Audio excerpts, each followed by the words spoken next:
మీదకి వచ్చింది. దానికి కౌంటర్గా ఈ మాటలు మాట్లాడాడు ఆయన. బేసిక్గా ఆ మాట్లాడింది రాజకీయ స్టేట్మెంట్. అవినీతి ఆరోపణ చేయడం రాజకీయాల్లో సహజం.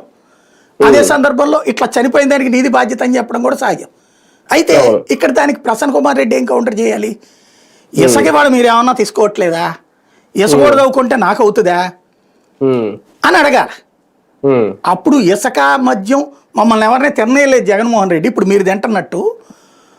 ఎందుకంటే ఆ రోజున డైరెక్ట్ యాక్సెస్ అనే కదా వీళ్ళు కేసులు కూడా పెట్టింది, లెక్కర్ కానీ ఇసుక కానీ జగన్ మీద. ఎమ్మెల్యేలుగా తినవలేదనే కదా వాళ్ళందరూ ఏడుపు ఆ రోజున. మమ్మల్ని తినలేదమ్మా తల్లి, ఇప్పుడు మీరేం తింటున్నారు కదా ఇక్కడ. ఎక్కడో ఎందుకు నెల్లూరు జిల్లాలో ఉన్న గనులెన్ని అంకె ఇదివరకు ఎన్ని లక్షల మంది దాంట్లో ఉపాధి పొందేవాళ్ళు, ఇవాళ స్వయంగా వేమిరెడ్డి కారణంగానే అక్కడ గనులన్నీ మూసేశారు.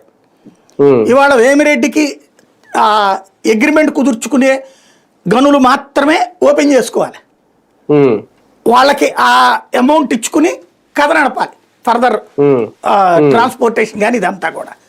అలాగే అక్కడ తవ్విన దాన్ని వాళ్ళకే అమ్ముకోవాలి. ఈ టైపు దాని మూలంగా వాళ్ళందరూ వ్యతిరేకించి మాట్లాడారు కూడా కదా గనులోళ్ళు. చివరికి దాదాపు 1,00,000 మంది కార్మికులు వలస వెళ్ళిపోయారు పనులు లేక. ఏడాది దాటిపోయింది, ఏడాది ఇంకో నెల ఎండిపోయింది కదా. ఆ రోజు నుంచి ఈ రోజు వరకు ఇప్పటికీ 20% 30% గనులని ఎవడో రాయలే, ఈనాడు జ్యోతినే రాసింది.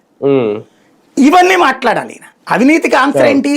ఆ రోజున మేము ఇసుకను తవ్వుకొని ఇలా, మీరు ఎక్కడ ఇసుక తవ్వుకుంటున్నారు, మేము మద్యం షాపులని ప్రభుత్వాన్ని, మీరు మద్యం దుకాణాలని మీ చేతుల్లోనే ఉన్నాయి, అట్లాగే గనులు పైగా మీరు దోచుకు తింటున్నారు, మా టైంలో గనులు దర్జాగా సాగినాయి, మేము ఎవరిని ఇబ్బంది పెట్టలేదు, మీ వాళ్ళు తింటున్నారు. ఇట్లాంటిది చేయడం ప్రతివిమర్శ అవుతుంది. అలా కాకుండా ఈ మాటలు దానికి వాళ్ళు చప్పట్లు కొట్టడం దుర్మార్గం, విజిల్స్ వేయడం నీచం. అది వీళ్ళు చేసిన తప్పు. వ్యక్తిత్వ దాడులకు దిగిపోతున్నారు, ఇంకా అది కూడా మహిళల మీద చాలా తప్పు అది. సార్ ఇదంతా ఒక ఎత్తు అయితే ఓకే, ఆయన దాడులను అయితే ఎక్కడ మాటలను అయితే ఎక్కడ సపోర్ట్ చేయట్లేదు, కానీ తర్వాత ఇమీడియట్ గా ఆయన ఇంటి మీద దాడి చేయడం అంటే ఇది ఎలా అయిపోయిందంటే, గతంలో జగన్మోహన్ రెడ్డి హయాంలో పార్టీ కార్యాలయాల మీద దాడులు జరిగితే గన్నవరంలో కానీ లేదంటే ఇక్కడ కానీ, ఇప్పుడు ఇళ్ల మీద దాడులు మొదలైనయ్యా ఇంకా